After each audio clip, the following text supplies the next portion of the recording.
Good evening, everyone. Thank you for your time for joining us tonight for the Kenanga's solar sector and small cap ideas outlook tonight.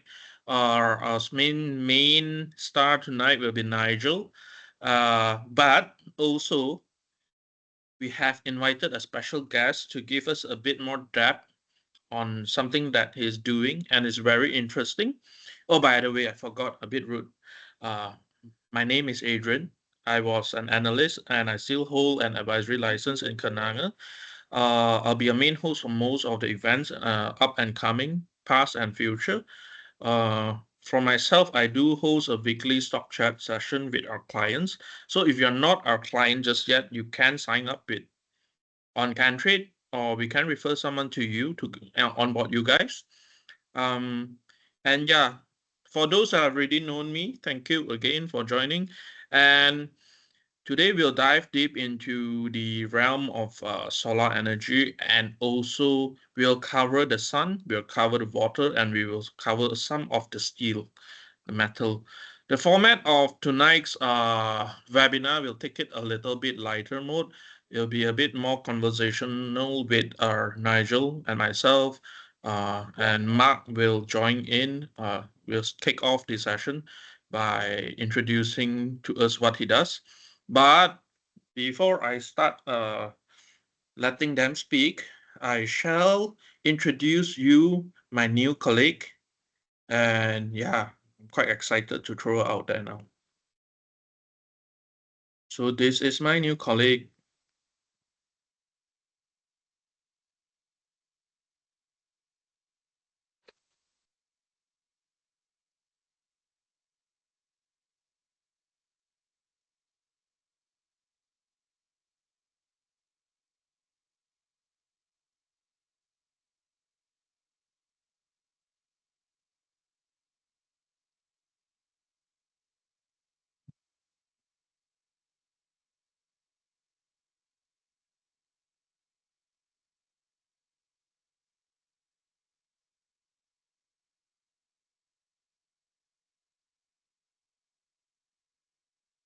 Wow. Yep, that's Sarah, by the way. Yeah. So a bit of a background of Nigel and Mark. Nigel is one of the up and rising star analysts in Kenanga. He have won the best of it, the Age Best Award last year, and now he's actually looking very deeply into the renewable energy space, and yeah, and a bit more of a thematic small caps. While Mark himself has been dealing in securities and borrowing for a very, very long time, since 2016, and his prior joining to Kenanga, he have in-depth experience of handling with major big funds around the world, like the foreign institutions, in providing them solutions to meet their demand, especially in the space of security borrowing and lending. Hence, we think that is very worthwhile, and hence we got him on board tonight. Steal some of his personal time and got him on board. So without further ado, Mark, can I roll the floor? I mean, pass the floor to you. Yeah, sure. Good evening to everyone that present tonight. My name is Mark, and I'm the head of security bond and lending. I hope that my presentation tonight will be able to give you a alternate opportunity to utilize your portfolio. Let me go through the characters of my product. Hold on, yeah.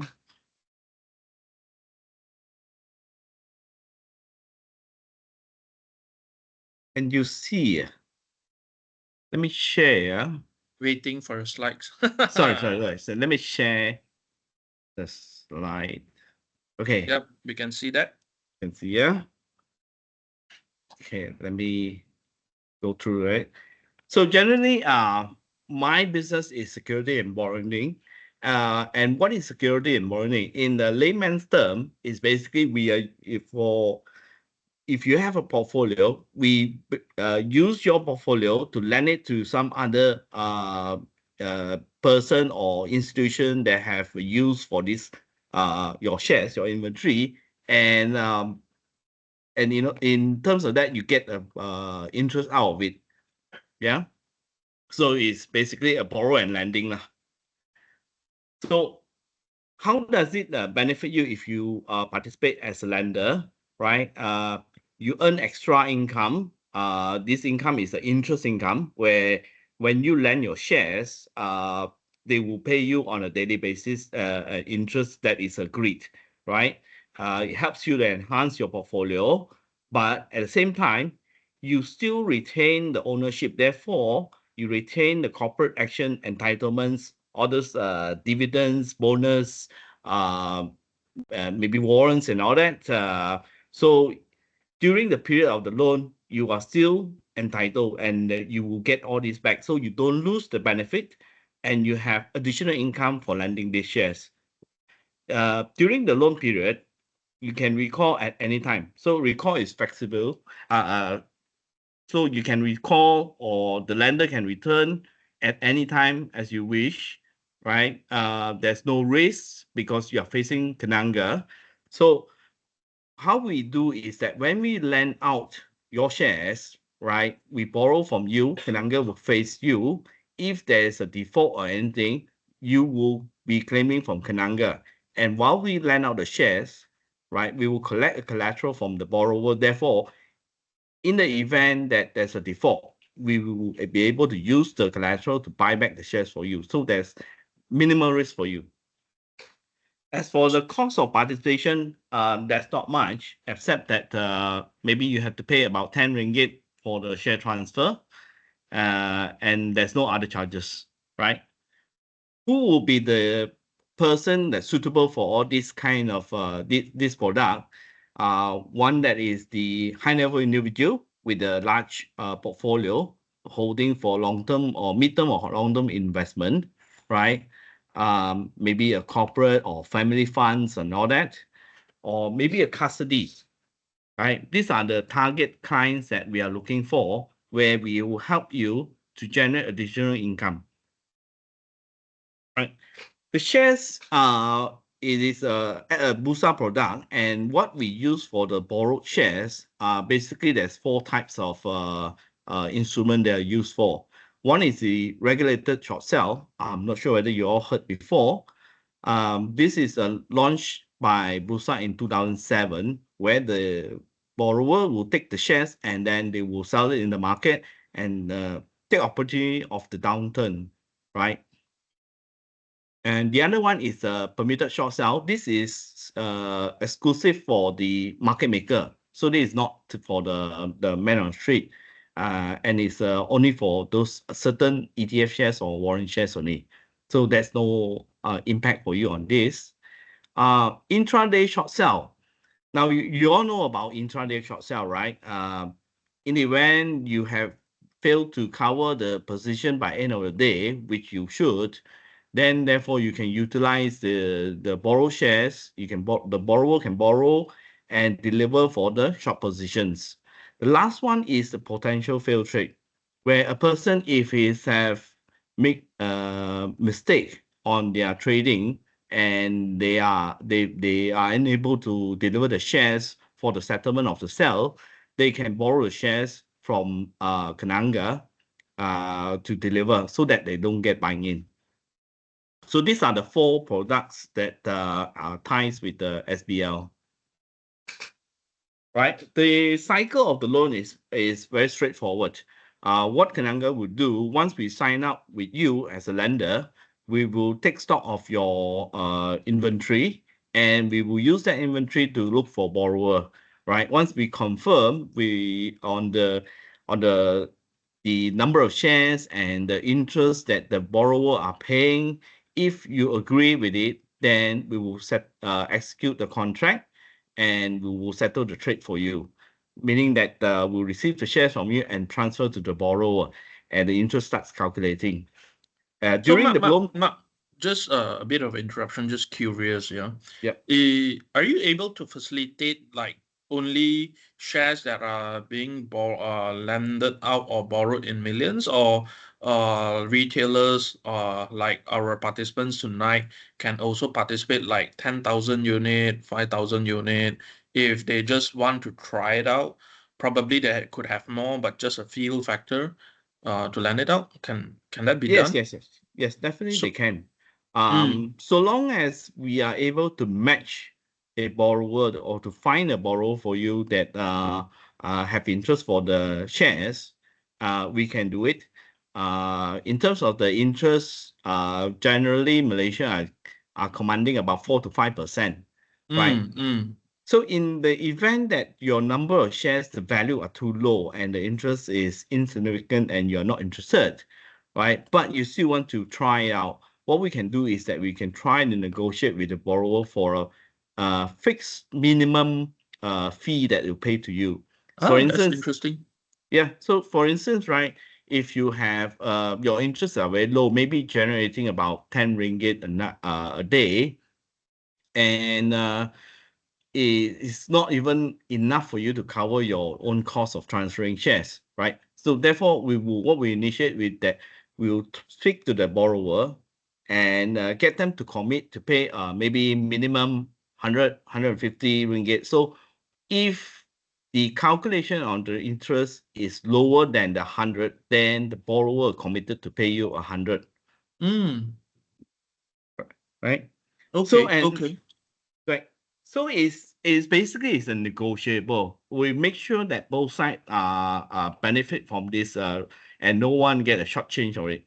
Yeah. So just another question is there any I mean, is it just limited brokers that are offering this? Because what I understand is to be able to reach out to retailers like ourselves, man on the street, there's not much people are actually offering this. Yeah. Uh Currently there's only about five broking houses offering these services, but I think three out of five are not targeting retail. Ah, okay, okay. Yeah. So So Kenanga is one of the one that offering this product to the retails. So actually, it's not too much of a scary process if to try to onboard for the experience and in the future if it's really like seeing the benefits, right, then can load up the size further in the Yeah. future, right?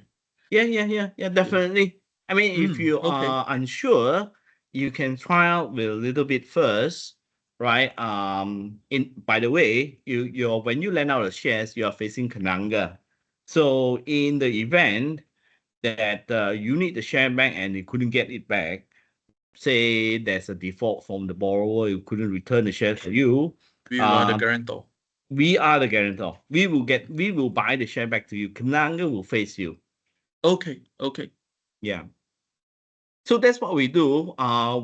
We match both sides. We will execute the trades. We will maintain all the activity during the loan. Where if there's the corporate actions, we will claim it for you. Dividend will claim back and return back to you. And if and when that you want to recall the shares, you just inform us. We will get it back for you. Usually, it takes about T plus two minimum to get the share back because the borrower needs to buy back the shares from the market. So you have to Hmm. give it take in consideration that it will take about T2. Yeah. So once another quick one is like once I lend it to you, the shares will disappear from my CDS account, right? Yes. It will Got be transferred to you. transferred to Kenanga, a Okay, okay. specific account which is designated for security bond lending. That account is tracked by Bursa. So it's quite secure in the sense that the share will go through there, Bursa will track it where it goes to, and it will require it goes back to the same account. Okay. So we have a question from the floor. John asked a very interesting question.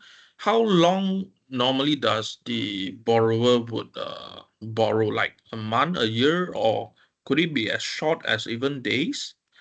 It could be, but in general, we see the borrowing period for about a month. We can extend to a year. We do have that. It's not frequent, but we do. I mean, in general, it's about 1 to 3 months.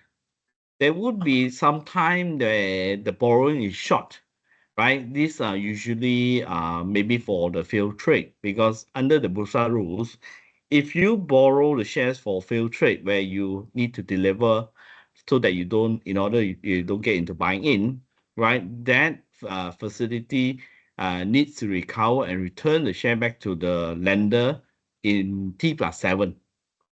So Okay. yeah, so those kind of short-term loan, usually we will ask for a fixed fee, uh, which means that there will still be an interest rate. If the interest generated for the 6 days is lesser than the agreed fixed fee, then the borrower required to pay the minimum, whichever higher lah, in a sense, Okay. Okay. right?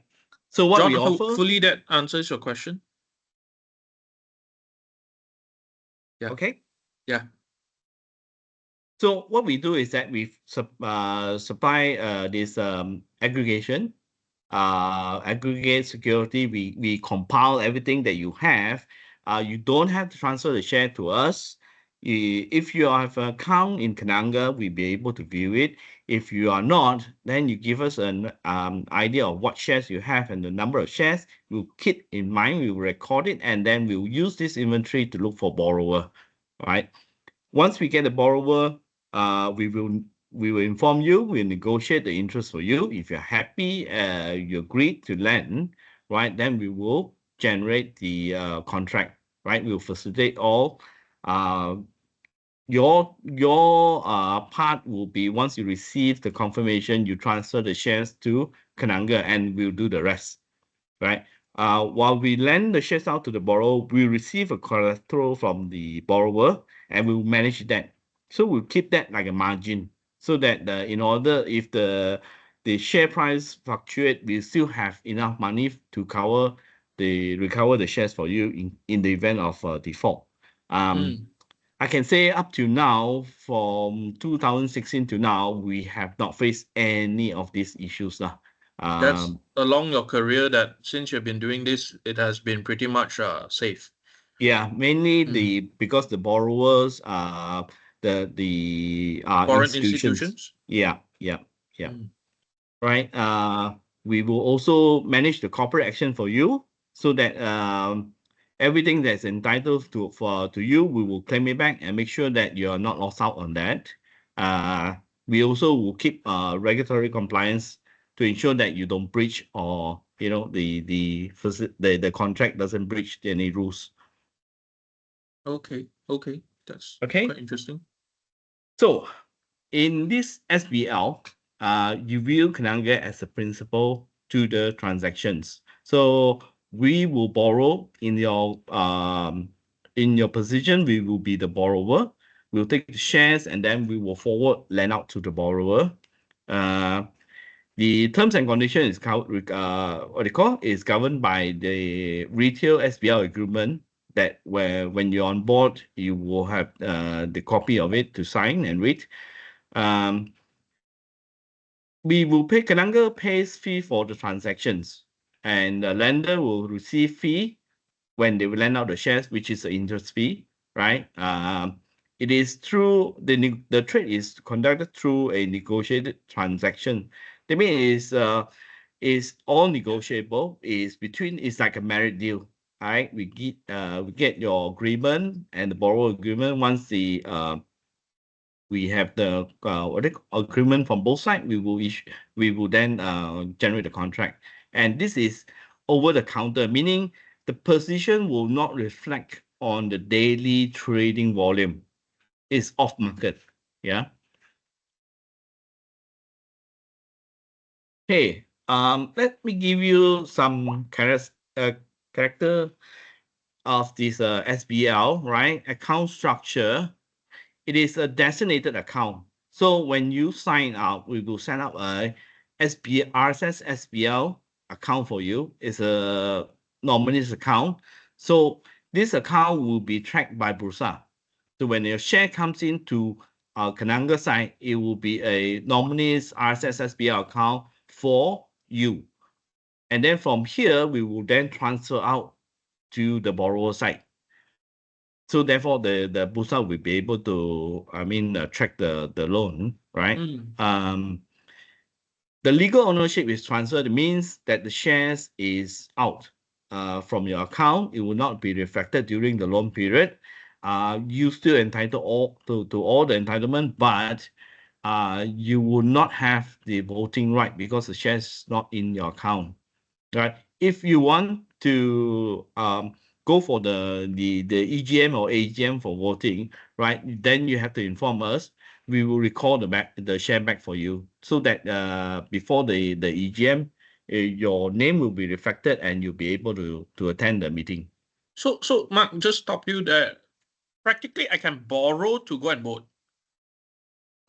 Yes. Because the shares is transferred to your account. Okay, so that's interesting. That's like it could be one of the purpose. I just want to vote someone out and I just borrow the shares. Yeah. Okay. That could be one of it. Right. Coming back to the payment, what I understand is the interest is calculated on a daily rest. The other part is how is the payment cycle like? Is it on like what kind of cycle is that? The payment to the payout is by month. Okay. Every beginning of the month, right? But the interest is calculated based on the days that you lend. So let's say you loan out your shares for 21 days for the month. By month end, we will pay you the interest based on the 21 days that you loan out. Okay. There's one more question from the floor. Are all shares acceptable? PN17, warrants, REITs, or like? No, there is a criteria set by the Bursa. Currently, there is 400 for beginning of July. There will be 441 counters that eligible for lending. The list is listed on Bursa website. But if you can't find it, you can always call us. We will show you what it is, how it is. This would be the RSS list, right? Yes, RSS list. Okay, cool. Let me dig it up. Yeah. So the list will be the same as RSS. So Bursa will put it as SBL, but the counter is the number of counters is the same as RSS because generally you use it for regulated short sell only. Okay. I've shared the link for the list on the chat. Mark, I think we have about 8 more minutes. Okay. Okay. Let me give you the rundown on this. The collateral, right? Generally we charge a borrower 105%, like is a margin. Therefore, when the price fluctuate, we will follow the margin. It will be the client will either top up or as long as the collateral they deliver is maintained at 105, right? It's mark to market daily. Then loan period is opened. You can recall anytime you want. And the purpose is for RSS, like I say, RSS, potential failed trade and that. Substantial shareholder. There's a question whether the substantial shareholder can participate. We have checked with SC and Bank Negara. There's no issue. When they participate in SBL, they don't have to report like they used to do. They just need to keep a record when there's an inquiry. They are able to show that the shares has been loaned out during the period. It is exempted from stamp duty. Exempted from income tax on transfer of security, right? Lending fee is calculated daily, pays on the first 7 days of beginning of the month, right? Lender will receive on the 10th day. Intermediary fee, those are not important. I think the one is minimal. Other charges is the stamping fee. This is on signing up only. Yeah, transfer fee is 10 ringgit is the one that you need to take into consideration. That's when you transfer the share out to us. The legal ownership, the share will transfer out from your account. So therefore, you don't have voting right, but you still on the transfer is no change of beneficial. you are still entitled to all the benefits, right? Awesome. That's Right. pretty cool. Yeah. So generally that's it lah. Eligible security I told you before. Beginning of July, it will be 441 counters. But nonetheless, I think by the 1st of July, you can check on the link I shared in the chat box. And yeah. Yeah. So I give you a general idea how the interest is calculated, right?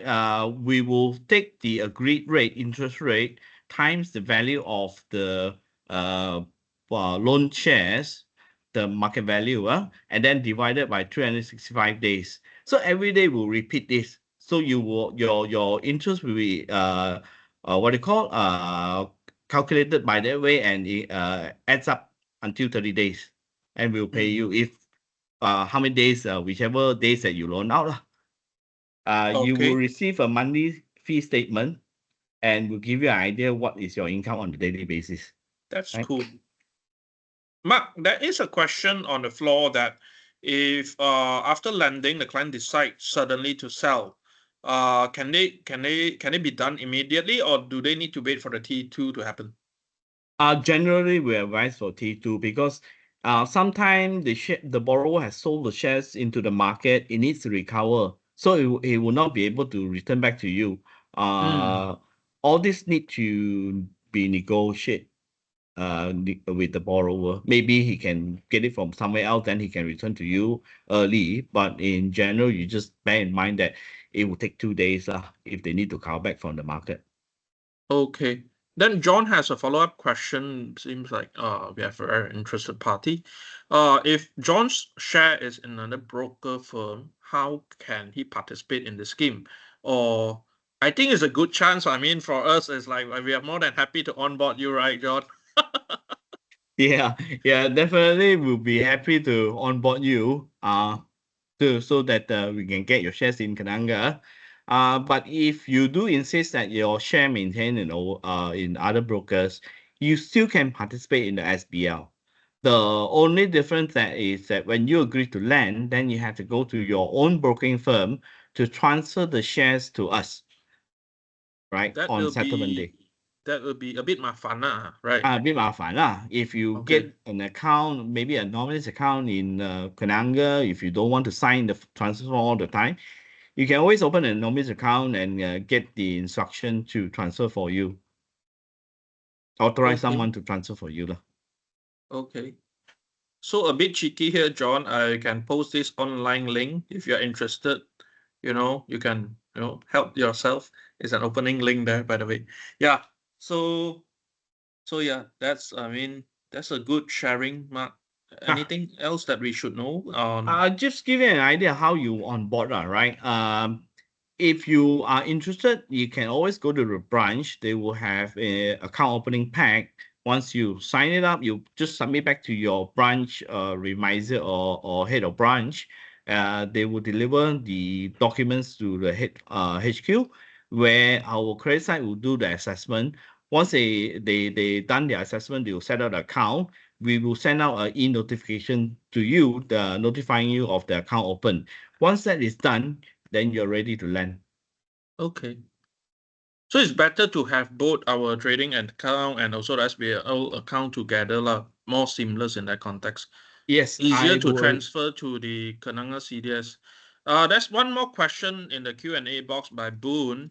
I think we might need to wrap Mark's session up a bit because Nigel is getting a bit thirsty to talk. What are the interest rate like? And maybe, Mark, in your career, you can share with us like the average that you have seen and the outlier years, the crazy years. I mean, it's like once in a blue moon kind. Well, in general, we can see the average interest is about 4 to 5% per annum. Mm. This is per annum. But sometimes when the shares are in demand, it can shoot up very high. I'll give you an example of, let's say, 2 years ago, Top Glove. There was the Top Glove shot up very high, and there's a lot of shorting during that period because it was quite a sudden upward trend. The interest rate actually shot up to a high of 21%. Wow. Yes, it was a very short period, I think about 2 weeks or so. but it was there, and it maintained for about 3 months on average about 13 to 14%. That's quite some insight, something that we don't normally hear. But that is the pandemic years kind of rates, huh? Yeah, generally, if you have shares that are illiquid, when there's demand, the interests are usually Higher. will be higher. Okay, that's interesting. Okay. Yeah. Yeah, if there's no more question, then I will log out. Thank you very much. Hope you have a very good evening tonight. Thank you. One more question from Oh, Vincent. okay. Via account, Kenanga account is via Rakuten Trade. Can I participate on this SBL? Does our system speaks like that, or? No. Yeah. I think Rakuten is not. We'll still be happy to onboard you, Vincent, anytime. The link is there, just above you. Yeah. You still can use the KenTrade. Yeah. And I mean, if you were to give me chance, you can also participate on my weekly guided session on the market. Yeah. Okay. Thanks, Mark, Okay. for joining us tonight and also sharing us this lovely piece of detail and insights on security borrowing. Oh, now I'm looking on Inception from your screen. Like I Maybe can you see myself. you can share with them our contact if they want to, can always call us. Yeah, We you will can actually then. put it in the chat box, Mark. Okay. Mm. All right. Then stop sharing. Mm. Okay. Thank you very much. Let's see. So the next one, without further ado, I think, Nigel, our up and rising analyst in town, has made many great calls, and the recent call that has made quite a feat is Intex. And Yuli Corp was our topic in the first quarter, if I recall properly, right, Nigel? I think when we hosted the quarterly market outlook, the price was about 140. Now it's about 2 something. Yeah. So Nigel has the Midas touch, I think. But yeah, without further ado, yeah, Nigel, the floor is yours. Right. Okay. Thanks, Adrian. So yeah, hi everyone, and a very good evening. Thank you for joining us today. Again, I'm Nigel Ng from Kenanga, and it's my first time doing this webinar. Okay. We will talk. Your first time gave to Kenanga in a way for webinar. Yeah. Okay, so today we will talk about the solar sector outlook and sharing some small cap ideas. So of course, if you follow the news regarding renewable energy, we all know that our government is very serious about it and has introduced the National Energy Transition Roadmap. So these are the agenda that we will go through today, and we will discuss the outlook for the solar industry, and our key focus is on solar EPCC players. So basically, what is solar EPCC is EPCC stands for engineering, procurement, construction, and commissioning. So to put it in a layman term, solar EPCC player is just a solar installation company. Okay, so after that, we will highlight the upcoming contracts that will increase the order books for these solar companies, which we believe the contract will be dished out very soon. And thirdly, we all know that US has imposed tariff on solar panels and anti-dumping measures to protect its company. And I will provide a clearer picture of how these policies will affect solar panel prices in both short and long term.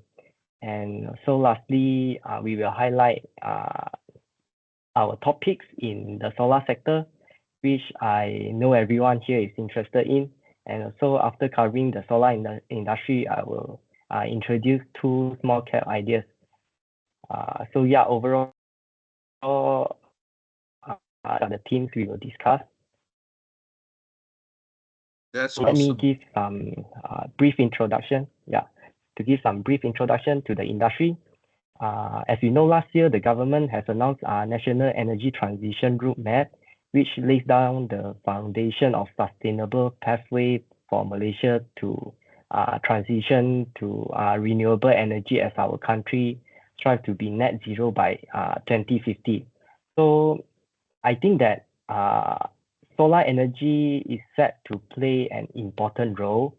So the government has set an ambitious target of achieving 70% RE power capacity by 2050, up from the current 23%, with the goal of achieving net zero by 2050 as illustrated in the picture on the left.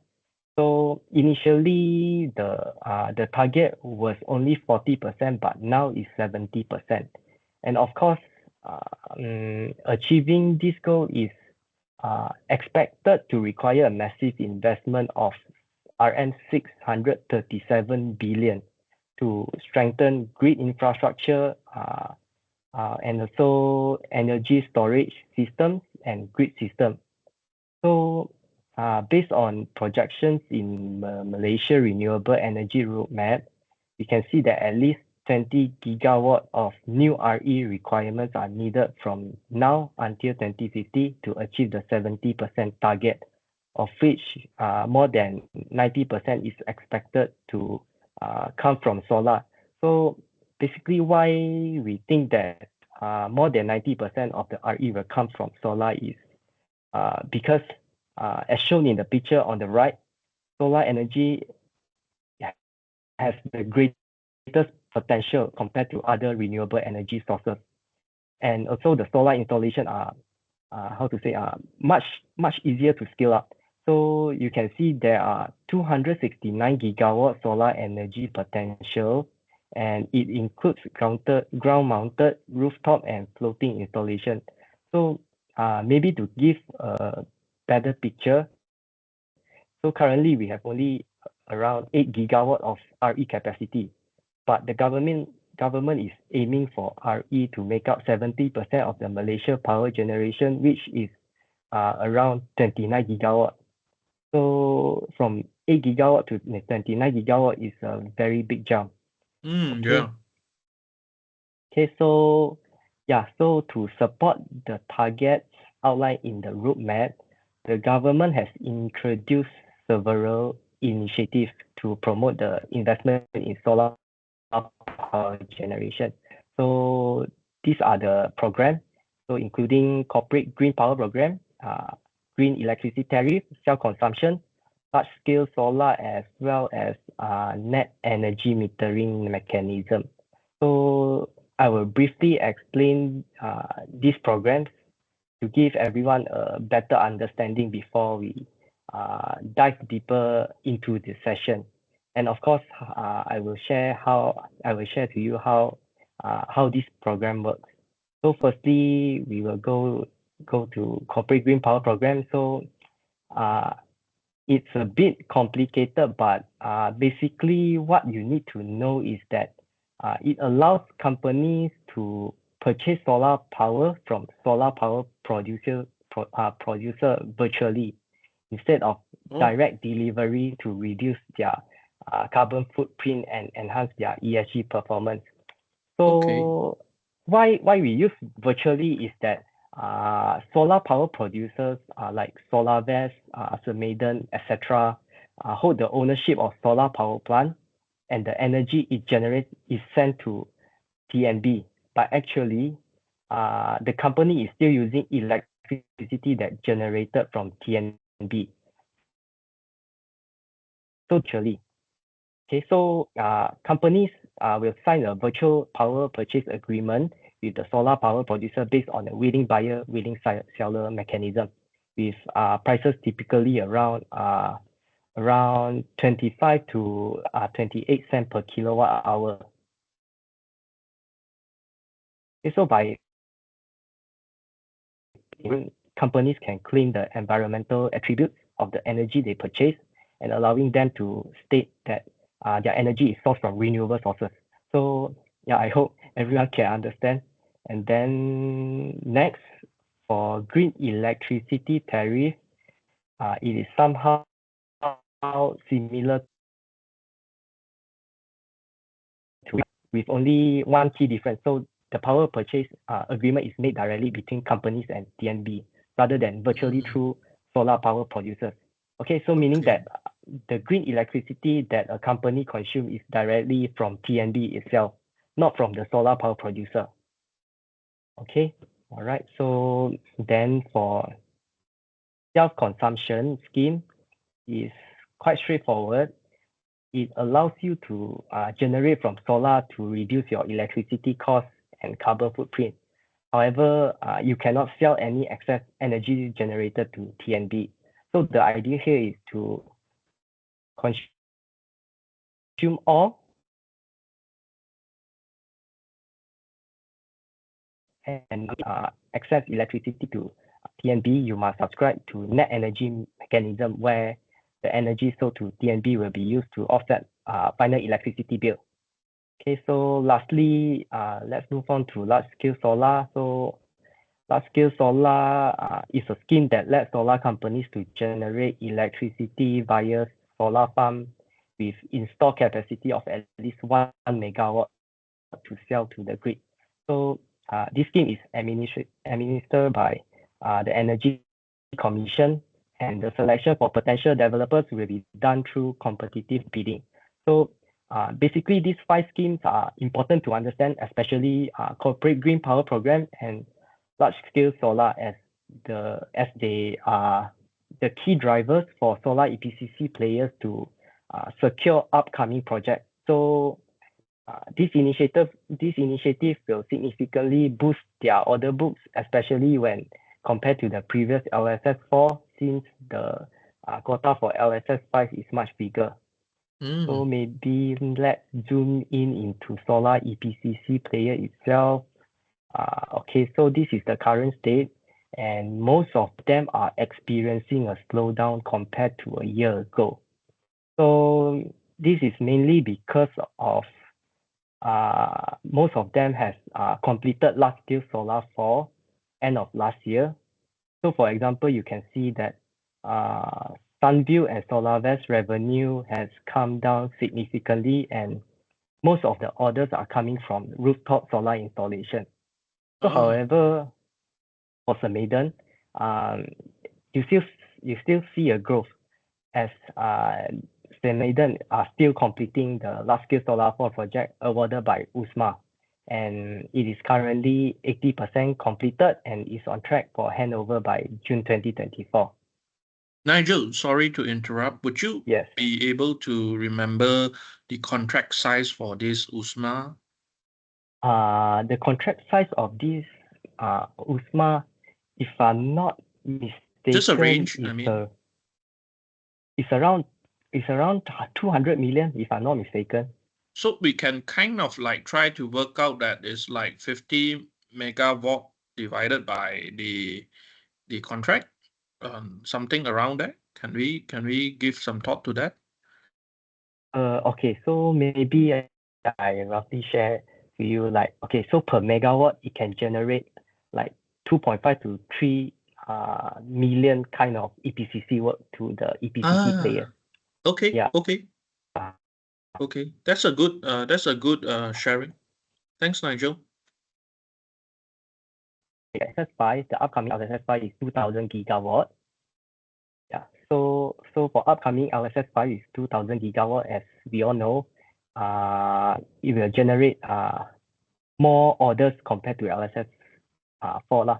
So okay, so however, the solar EPCC player will experiencing a busier times ahead with the new wave of solar EPCC opportunities mainly coming from the corporate green power program, LSS5, which is the large scale solar 5, and rooftop solar installation, which I mentioned previously. So over the immediate term, the flow of solar EPCC job mainly come from the corporate green power program with a completion deadline by end 2025. So based on our estimate, it will translate to RM 2.4 billion solar EPCC job.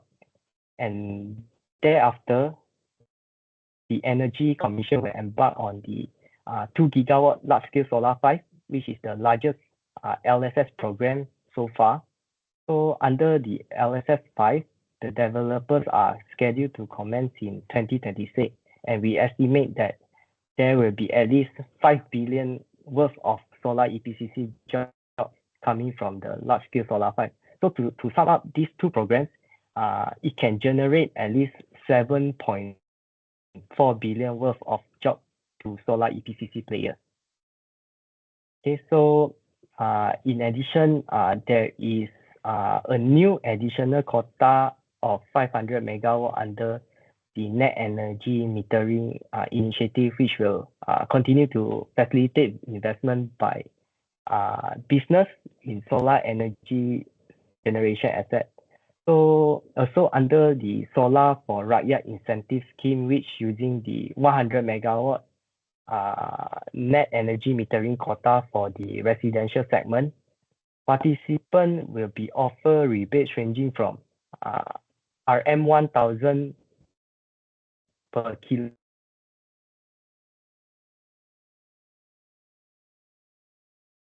kilowatt. This segment is still significantly untapped, and moving forward, we believe the government to implement various strategies and initiatives for rooftop solar. So maybe like rooftop leasing and buyback scheme by leveraging the spaces on building premises and residences, especially in affordable housing. So based on our estimate, EMB has approximately 9.6 million domestic customers, but only 30,000 have installed the rooftop solar so far. And meanwhile, businesses in general, driven by commercial reasons such as to save costs and ESG consideration, have voluntarily invested in solar energy generation assets following the recent hikes in electricity tariff. Okay, so now let's take a look at the size of the current project, which is large-scale solar farm.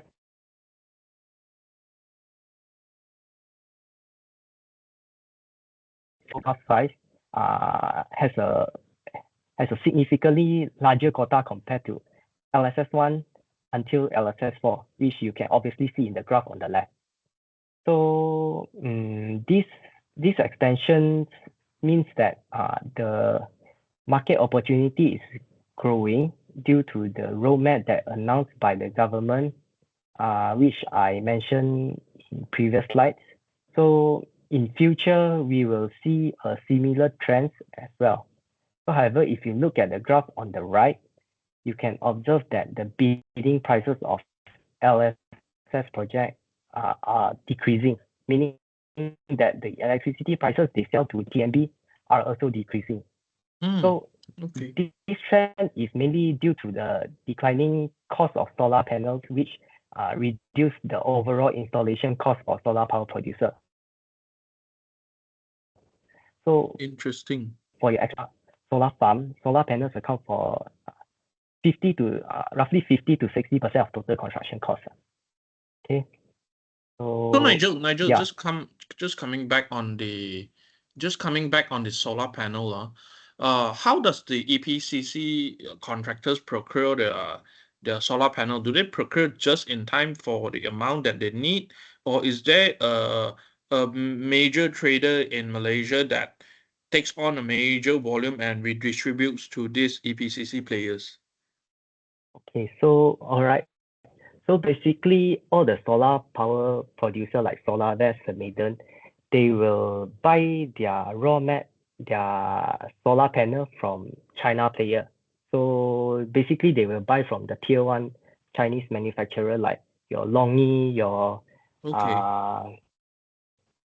all the basically because they are the cheapest and they produce more. I mean in terms of the supply and demand, they produce more than what we consume, and hence their pricing is more competitive. They are like a BYD huh? You can say somehow it's similar like that. Yeah. Okay. So yeah, China is good at volume game, I can say. Yeah, that's efficiency. Okay, yes. Thank you for that. Okay, no problem. So yeah, so next maybe I'll share the differences of the corporate green power program, large-scale solar, and commercial and industrial quota and the EPCC margin for these projects. So if you look at corporate green power program, it has a quota of 800 megawatt with a deadline of end 2025 job with a gross profit margin of 14 to 18%. So while the quota of large-scale solar project is 2,000 megawatt with a deadline of end 2026, and we believe that the EPCC contract value is at least RM5 billion with a gross profit margin of 10 to 15%. And yeah, I know that LSS margin is very thin because of the competitive bidding mechanism. So usually LSS is more like, and move on to commercial and industrial, they will subscribe to net energy of 500 megawatt with a deadline of end 2024. So currently participants will be offered rebates ranging from 1,000 and 4,000 per kilowatt. So in terms of the gross margin, it will be ranging between 15 to 25%. Okay. Okay. Nigel, So before now we let's move move on to the. there's this Alright. Fukukin that is raising his hand. Kukin, I think you can put your question in the conversation, and Long too. I will just put your hands down. Yeah, just put your questions in the chat. We shall attend to it later. Yeah, Nigel, you may continue. Thanks. Okay, thanks. Okay, so move on to the timeline. So we can expect job awards for the corporate green power program as early as this month. So within this third Q this year. So revenue recognition for this project will start in quarter. And I strongly believe that all the EPCC players will expedite their corporate green power program projects, aiming to complete them by third Q 2025, as they will also need to focus on the upcoming large-scale solar projects, which are expected to be awarded in the first half of 2025 and will extend through the entire 2026. So in summary, solar EPCC players will be significantly busier in the coming years, particularly between mid-2024 and 2026, as they manage multiple projects concurrently. Okay, so after discussing all the upcoming job flow, let's focus on the solar panel prices, which is very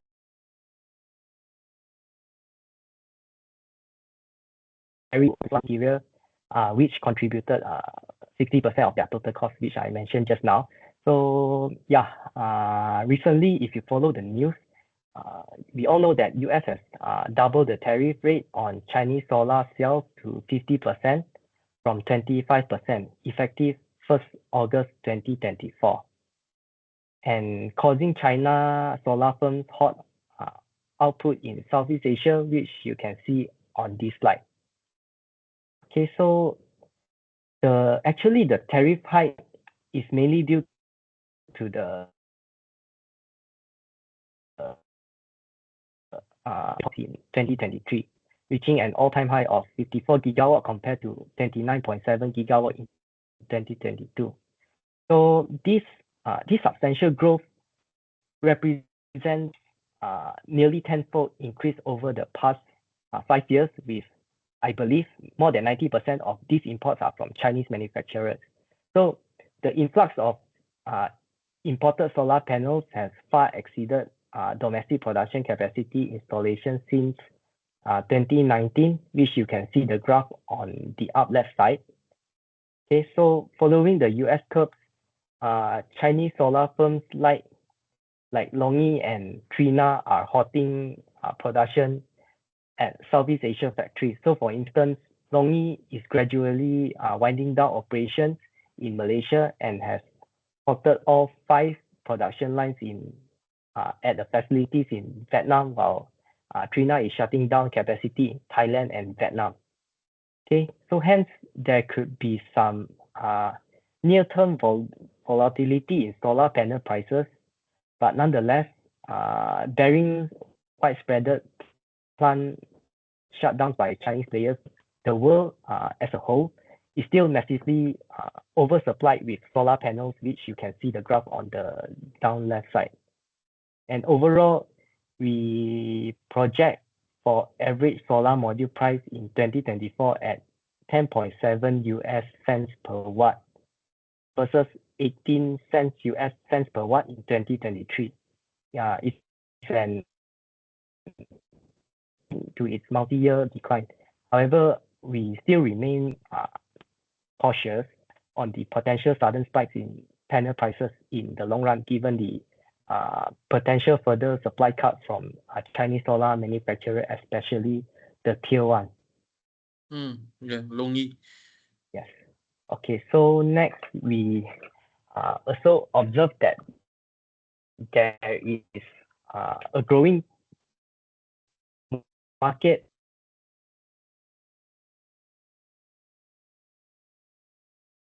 for relating themselves to the RE100 initiative.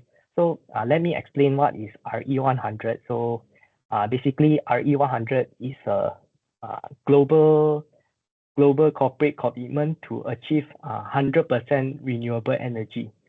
So also data center, in order to achieve the green status, could potentially become buyers from renewable energy certificates.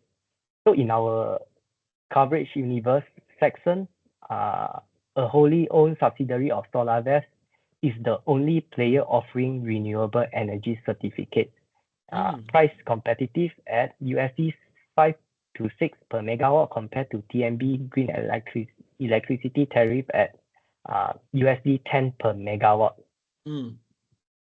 Okay, so yeah, for our topics, we like both Solarvest and Sermaiden, as they are poised to secure more EPCC jobs in the near term. And our target price for Solarvest is RM 1 ringgit 91 cents, and for Sermaiden, it is 51 cents. So for Solarvest, we like its strong market position, execution track record, and value proposition of its PV system financing program, and recurring income from a growing portfolio of solar assets. And whereas we like Sermaiden for its focus on residential and commercial projects that typically fetch higher margins. Nigel, I'm curious. Now, Can we backtrack to Solarvest and Sermaiden for a bit? I'm actually very curious on, can you share with us on Solarvest and Sermaiden's visibility in terms of the order book coverage ratio, the outstanding order book runtime? Okay, so actually both of their order book is quite low now, which is not I mean maybe it's around 150 to 200 million kind of order book, which is very low. Almost like a year kind of visibility for now? 1 to 2 years lah. I would say around 2 years. Okay. But however, we believe that in third quarter, which as soon as this month, we will see more job awards from the solar power producer to dish out to all the EPCC players, especially from the Corporate Green Power Program and LSS 5. Okay. In terms of valuation, I mean, a bit of a further discussion would be currently what kind of yeah. Sorry, you may continue first. Oh, sorry. So maybe I share a bit on the market share lah. Yeah. So for Solarvest, we all know that they are the biggest and their market share is around 30% to 40%. Wow. Whereas That's for Maiden, their market share is around 10%. okay. Yeah. But Samaden have their niche because they are really focused on residential than large scale. That's why you kind of love it for the niche, right? Yes, correct. So Okay. Solarvest is more like a volume Gamuda. game. Yeah, you can say so. You can say so. So Maiden is focused more on margin side. They try to control their margin very strictly. Okay. However, you can see that Solarvest margin is good because of the recurring income from the sales of electricity lah. Yeah, the recurring part of it, they would be like a, if I was a construction analyst, that's why I relate it to like a highway thing lah. So Yeah. You're right. Somehow it's yeah. correct. So Okay. yeah. Okay, let's talk a bit more Okay. on your So small cap ideas. Then, if you do not mind, closer to the end, let us take a deep dive into their charts, respective charts later on that I okay, can sure, show no to the problem. crowd. Yeah, Yeah. sounds good. All Mm. right. So okay, so maybe So we covered we the sun. So now we are covering the water part, huh? yes. Okay. So yeah, now let's move on to small cap ideas. So yeah, I will introduce two small cap ideas under my coverage, which both I am highly confident in as we anticipate that they will receive more orders in the future. So yeah, the two companies we are confident in Intex and Ulicorp, and I will provide introduction and explain why we like this company and our target price. So okay, let's begin with Intex. Yeah, okay, I will give a brief introduction on Intex. So Intex was founded in 1983 and has evolved into a leading one-stop pipeline system provider, mainly catering for the water and sewerage infrastructure and construction sectors in Malaysia. So here are some quick facts about Intex. It is one of the few players in Malaysia capable of manufacturing meter pipes. So for instance, it can produce large diameter mount steel pipe up to 3 meter, and a player in dual polystick ductile iron pipe sector in Malaysia.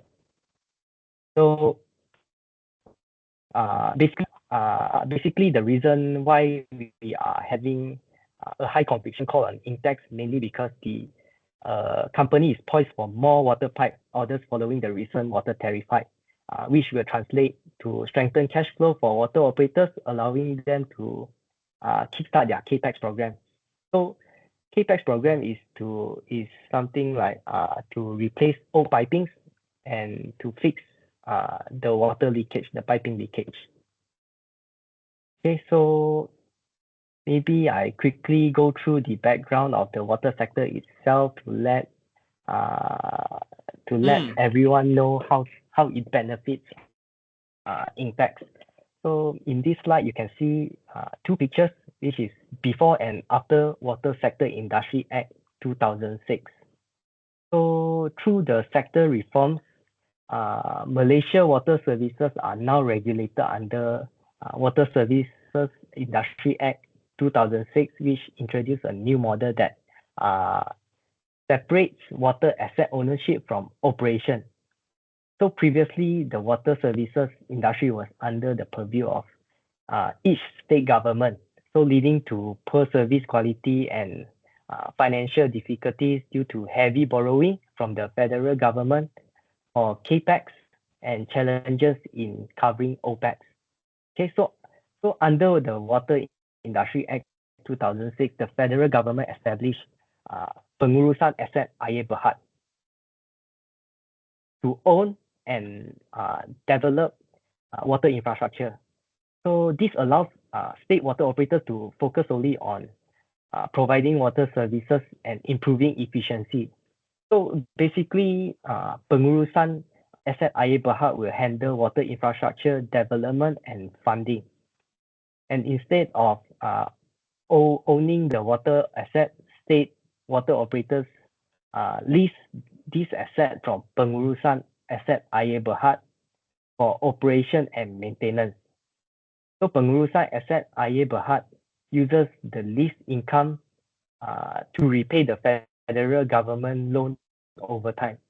And additionally, Pengurusan Asset Air Berhad can secure more favorable financing rates compared to private concessionaries, and the financial benefits of this structure are ultimately shared with the customer through low tariff rates. Okay, so in this slide, we will look at the water industry statistics. So the treated coverage, the treated water coverage in Malaysia is 95.5% on average, with urban area of 97.2% and rural area of 93.9%.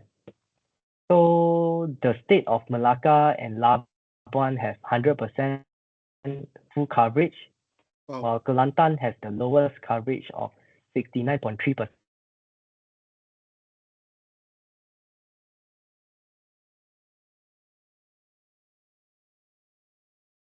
Followed by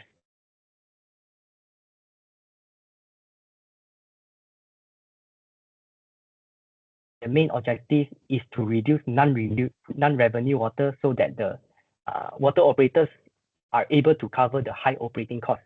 So maybe I jump back a bit and explain what non-revenue water is. So basically, it refers to water that had been produced but lost before it reached the customer due to the pipe leakages.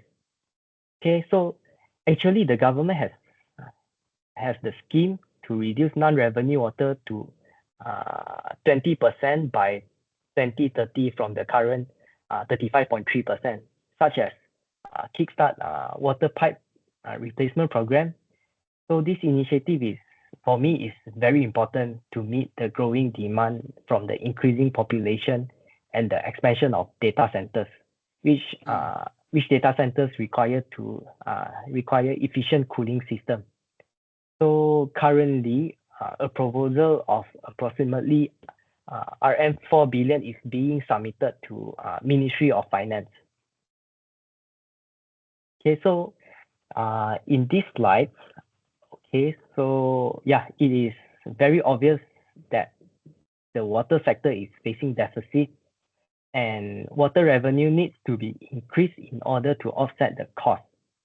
And currently, the water tariff is insufficient to cover operational costs in all states except for Selangor, Penang, and Perak, even after average hike of 42% on 1st February this year. However, the additional revenue from the water tariff hike in the beginning of the year will help water operators to narrow the deficit gap, and at least the fund they borrow from federal government will be utilized rather than only covering its operational costs. So now we understand that the increase will not completely close the deficit gap between revenue and expenses in the water sector. However, the government is allowing a tariff adjustment in less than 2 years. So the tariff setting mechanism introduced in August 2022 mandates that tariff rates be reviewed every 3 years. So to sum things up, water operators can use the additional revenue from the water tariff hike to kickstart the pipe replacement program. Okay, so in this slide, you can see our water tariff is still the lowest in the region. A hike in water tariff was, I can say, unavoidable, as some states have yet to see an increase in the past. So the government has long been looking to upgrade the water infrastructure, but hasn't been able to do it because of the politics, as any decision to raise tariff can impact lower income group. So now, at least there are efforts being made to revamp water infrastructure, which will benefit to all the water stocks like Intex. Okay, so in terms of investment merits, okay, we believe the revival of water project is happening in the near term. The government targets to reduce national non-revenue water from 36% in 2021 to 15% by 2049. So based on our estimate, a 1% drop in NRW would cost roughly 800 million. So Intex being panel water pipe suppliers of pengurusan are asset Air Berhad, Renhill, and Air Selangor.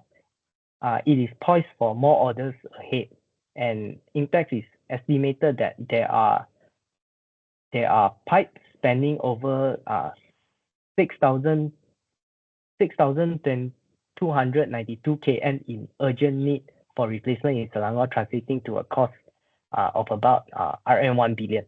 So meanwhile, there is another good news for Intex, which is the stable steel prices, which reducing earnings volatility of steel product producers like Intex.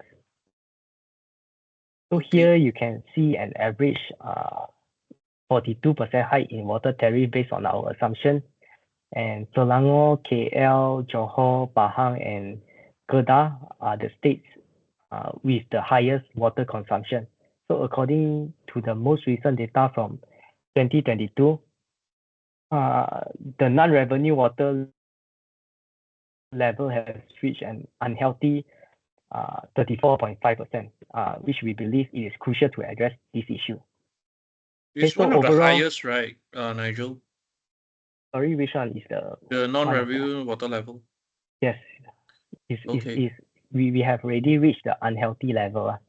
So basically, most of the countries are looking at around 25%. Okay. Yes. But then on So- the tariff, would we have any expectation when is the next tariff hike in terms of years on the schedule base wise? Okay, so I met Malaysian Water Association, and they think that it is high possible that the government to increase water tariff again in 2 years' time. They are very confident on that. 2026 lah. To be, yes, correct. Okay. Around 2026. But however, I know that they are still facing deficit, but at least they can use the fund that borrow from the federal government to kickstart their water replacement program. Yeah. To get more revenue from there, and I mean to solve the non-revenue water thing. Yeah. It's interesting to see the tariff rate between the states. So that's a very nice information that you have provided us. Yeah. Okay. So yeah, overall we value Intex at RM1.41, and we like Intex given the huge in the water pipe replacement market locally, its dominant market position in both large diameter mild steel pipes and ductile iron pipes, and its strong earnings visibility underpinned by significant order backlogs and a strong pipeline of new projects. And by Okay. looking at your FY25 figures, the valuation is actually not that demanding, right? Yes, actually, if you look at my FY25, 54 million is not at a full case scenario. So I try to be Conservative? I mean, you're lagging. conservative. I'm more side lah. So if let's say the water pipe replacement program can really kicks in as soon as possible, the net profit could be more than 54 million. There's more upside lah. Yes, there's more upside. So coming back to the valuation wise, just trying to understand, which year are you using now? Have you rolled forward to 25 or are you still on 24 for your valuation wise? Sorry, you're still lagging. Sorry, it's a bit weak just now. I mean, for your current target price, right, is premised on the 24 or 25 earnings forecast that you're pegging to? Oh, okay. So my earnings forecast is pegged on 2025. Oh, the current target price is pegged already on the 2025 lah. Yes, correct. Okay, But I believe there's still got some upside lah. There's still got legs to run. Yeah. That's Okay. the gearing is not too bad. Yeah. The price to book is Yeah. still there. Okay, cool. All Probably we right. can move to the next So one. next we move on to We have 15 minutes more. So our next topic, which is Ulicorp. Okay. So yeah, brief introduction about Ulicorp.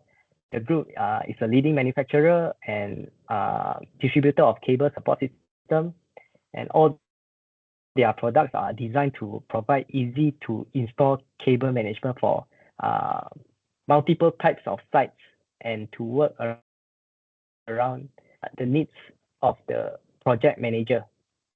Okay, so the main reason why we like the company is because of its dominant market position in the local cable support system space with a market share of over 50%. And also the industry consolidation during the pandemic era that has reduced competition. So the products and services supplied by Ulicorp are used extensively in the commercial, industrial, oil and gas, power generation, waterworks, construction, and telecommunication. And Singapore also, right? If I'm not mistaken. Yes, they also supply their products to Singapore side. So maybe it's around 20%. 20% is export to Singapore. Okay, so yeah, these are the products that Ulicorp manufacture and distribute, including cable tray, cable trunking, cable ladder, wire basket, and floor trunking. Okay, so to provide a clearer understanding, these products are used for one of their projects. So I took these pictures at the MRT Sungai Buloh. Oh, okay. Yeah. Okay, so next, the group is exposed to a wide range of customers from various sectors, and we can clearly see that Ulicorp is mainly catering for commercial and industrial sector. So for commercial and industrial sector are mostly involved in public infrastructure projects such as LRT3, MRT, TRX, shopping mall, commercial building and residential, and etc. So, and the rest are oil and gas, power, water treatment, and telco. So they are able to manufacture and distribute their products in every sector. So what we need to know is that whenever a project involves electricity, they can secure the job and all the electrical job roughly account for just 5% of the total construction expenses. Wow. So meaning that contractors are less likely to negotiate the price given its minimal impact on the overall cost. So as a result, Ulicorp has the the pricing power. Yeah, and holds a significant advantage in setting prices. Okay, so moving forward, we believe that the Ulicorp will get a double-digit earnings growth, mainly due to a strong pickup order from its cable support systems such as the cable tray, cable ladder, cable trunking, wire basket, which I showed the pictures earlier on. And the company is bracing for even busier times ahead, driven by potential orders from MRT3 RTS, Singapore MRT expansion, and new data centers. So for investment merits, there are currently 81 ongoing projects secured this year, which local mega projects including Intel Pelican projects, LRT3, KL118 data center projects, while Singapore side are hospitals and MRT.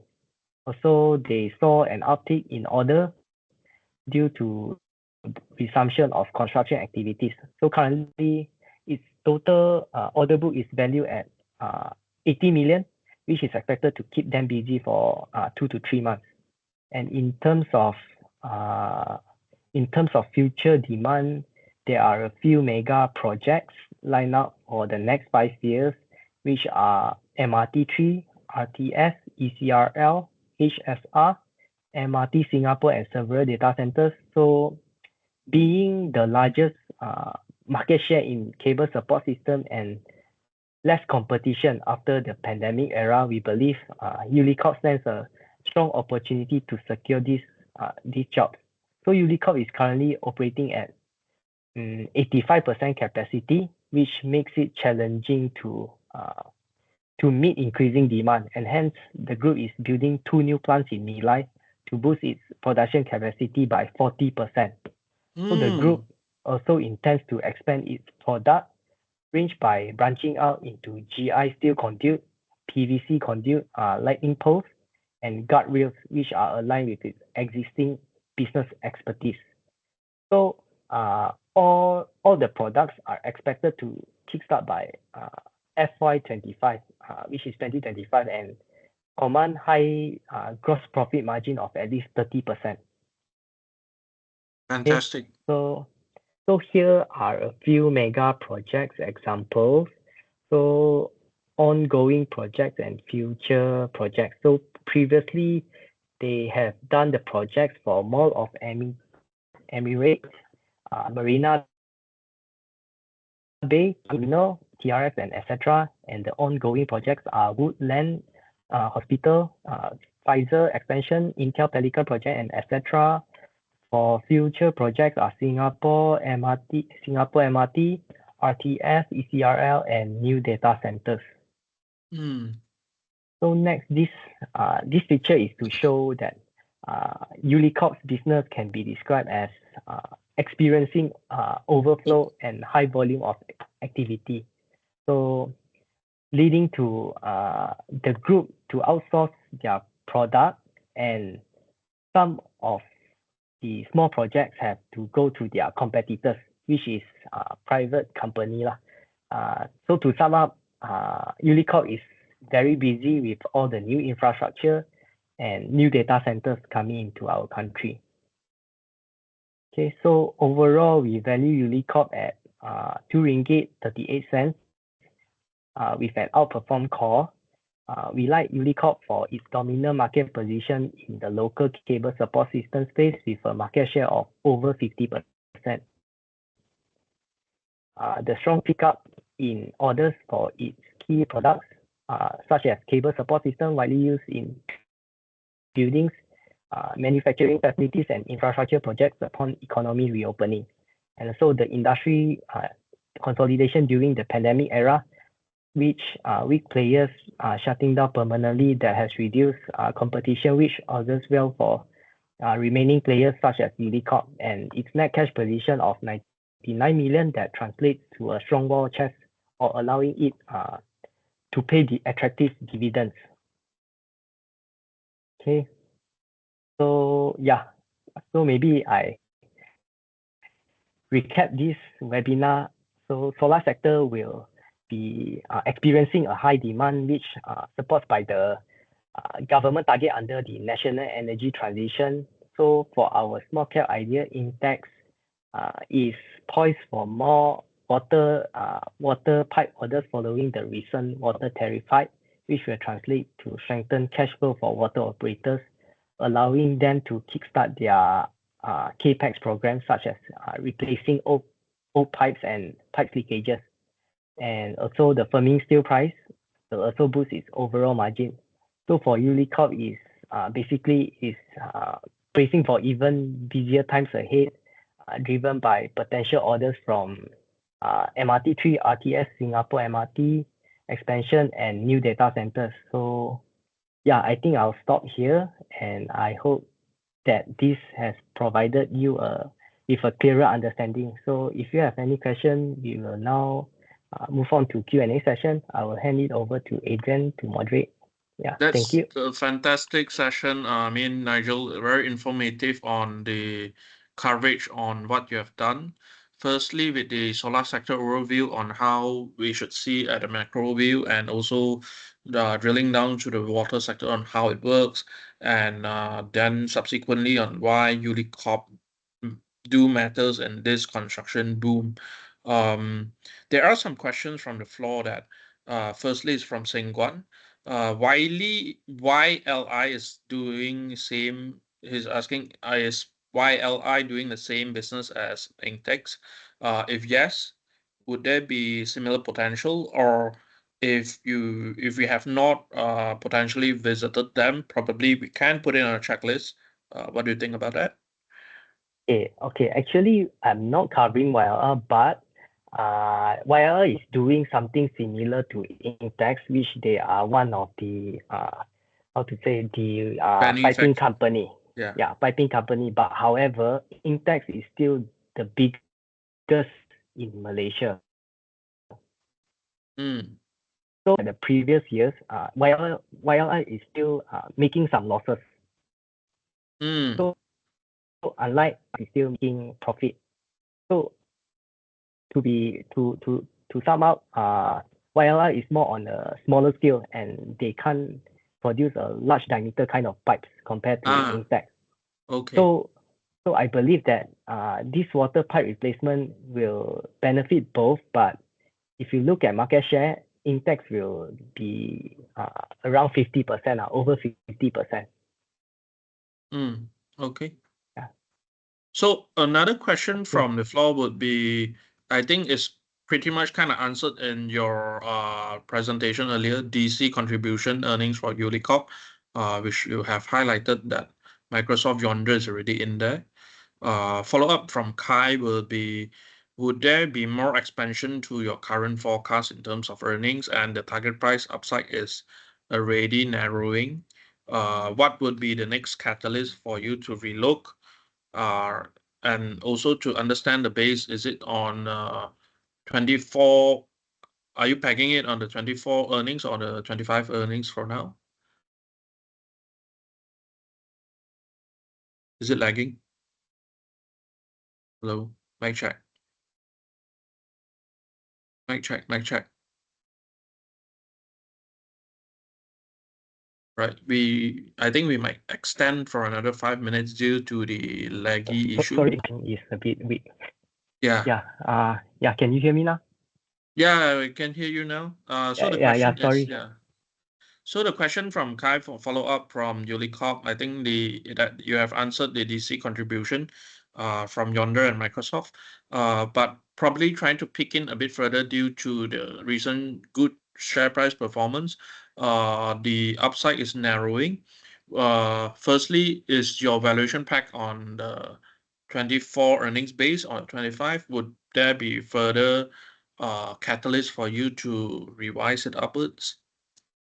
Okay, so for Ulicorp, actually, like I said, they are operating at 85% of capacity, which is very hard to cope with uprising demand. So in terms of upside on my forecast and valuation, I think so far I will stick to my target price, which is around 2.38 ringgit. Okay. So if let's say they have done building their facility, which is in Nilai, which is expected to be done in 2026. So maybe from there onwards, I will upgrade my target price. Relook. Would you mind? Because they can more demand. Yeah. I will relook at it. Yeah. So relooking will be on after the commencement of the new plant, which additional 40% capacity. So coming closer to the end, right? Would you mind if to also better answer LCS question, risk reward for Ulicorp, probably we can dive into the charts of the 4 stocks that you have recommended, which normally what I do. Let's take a peek. All right. Let me look for it. Okay. So guys, I hope that you can see my screen here. This Corp chart. Uh, I do love Corp like what how Nigel loves it, but Nigel is from the fundamental perspective where um what stock to look at. When we look at technical, it's more on the timing, right? So I think from this perspective, Corp has recently rallied to a high of 210, and it has done really, really well.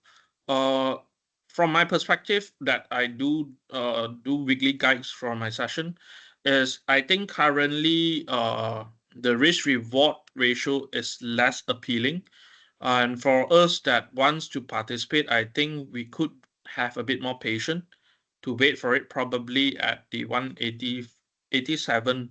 Personally, I prefer 187 level for a start to relook at it. In terms of timing, yeah, in terms of timing, that's Corp for you. And until I think as we do our periodic update with Nigel himself, probably we can see a bit more catalyst from there. Then there could be a bit more of a drive. But this from the technical standpoint. So probably I move from bottom up and Intex the next. Intex, I think it is now consolidating at a nice level here, where the support zone is well seated at 104. If what they are delivering and what Nigel is following in very closely happens, I think this is not bad of an accumulation point to start, and the subsequent support is actually at 97.5. One interesting part of our webinar is I think we have hosted all the webinar where our picks are at very nice timing to collect. You can track back on all the recordings, which is on YouTube. Like Gamuda is about the lowest in, and yeah. So coming into Samaiden.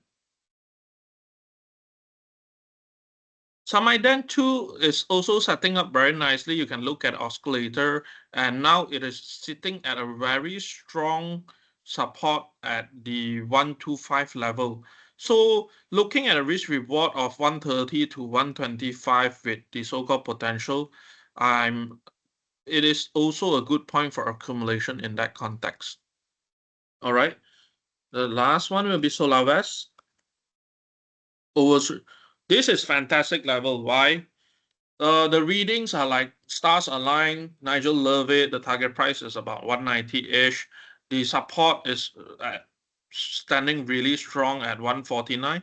The recent market retracement has let it settle down quite fairly, and now it's looking. If it doesn't break the 149 level, this is a good accumulation level to start with for Solarvest, and 191 as a target price, and the immediate recent high that they have punched through is 173. So the reward is a lot more enticing compared to Corp.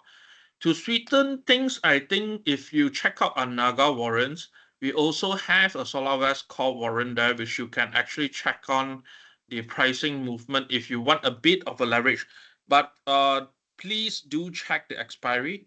The expiry is another 46 days. So you might want to exercise caution if you were to participate in call warrant or use the barbell strategy that Isabel always preach. So Nigel, I hope I'm not making you unhappy on certain recommendation of yours. No, never. Yeah. I mean, we all love these companies that have delivered consistently, right? So yeah. And well, YK, thank you from Japan. That's rare. Really, thank you. And let's take one more question from the floor. And if there's no more question, I hope that the current session does help all of us here as we learn together in and how we navigate in the market together. And yeah, this is where we are coming from Kenanga, Nigel and myself, and we definitely want to grow further together in that context and navigating the market. Sunview from Wilson. Oh, TNB. Okay, probably we take Sunview more relevant to Nigel first, then TNB later. Okay, so for Sunview, I'm not covering, to be honest, but I believe Sunview is more on they have a lot of order book, but their margin is very thin. I believe because of their procurement strategy. So if you remember, if you can recall in my slides, I show a solar panel prices, which is you can see a spike during 2021. So I believe that Sunview bought a lot of solar panel during that time, and hence the margin came off to net margin of around 1% to 3%. Yeah. So moving forward, I believe Sunview margin will be normalized, which is around 5% kind of range, 5 to 6%. Well, Nigel, for a person that's not covering the stock, you do track your peers very closely. I mean, Yeah. I'm really happy to hear that. That's my job. Okay. How about TNB? I think TNB falls with another colleague of mine, which cover the stock, right, Nigel? So probably Yes. they would be they, right? Yes, correct. Yeah, they would be more of would be better lah. I mean, because the insights are different. And the last question I think that we can take and we wrap this session off tonight would be, what do you think about very pekat? Oh, pekat. Okay, yeah. Recently, the share price went up a lot. Yes, actually, I met the management. Okay, so yeah, I like the company, to be honest, but I know recently they are planning to acquiring a switchgear company. So switchgear is basically a product that supply to TNB. Okay, so it is a very interesting acquisition, but I'm not sure whether I mean they are still a proposal lah, so I'm not sure whether will they successfully acquire the company or not. But in terms of their solar business, I think that they are more on commercial and industrial driven, and they have their own product branding, which is Solaru, which will push their margin even higher. If you look at their EPCC margin, if you compare with Sunview, Maiden, Solarvest, their EPCC margin is at the highest range compared to the rest, which is around 6 to 7%, which is I think is very good in terms of EPCC margin. So typically, solar companies' net margin will be around 5 to 6%, like I said just now. Yeah. Okay. That's really informative session, and I'm very sorry for running running over in terms of timing. We'll need to work a bit better on timekeeping. YK, I think last one that we'll take is like they do have companies that we need to find and pick in terms of long-term growth, like nurturing from a smaller size. Definitely they are. So do follow us very closely. If we discover anything, you will always be informed through our distribution. If you have a KenTrade account, you can log into it and you can check out on the stock trading ideas and also research that our team have brought to you. Yeah. So, okay, let's us not take any more time of Nigel. He's still in office. I'm working from home. He's been very hardworking. And yeah, thank you very much, Nigel. Okay. See you. See you guys. All right. Love you guys. All right. Join for the next Thanks one. a lot. Bye. All right. Bye.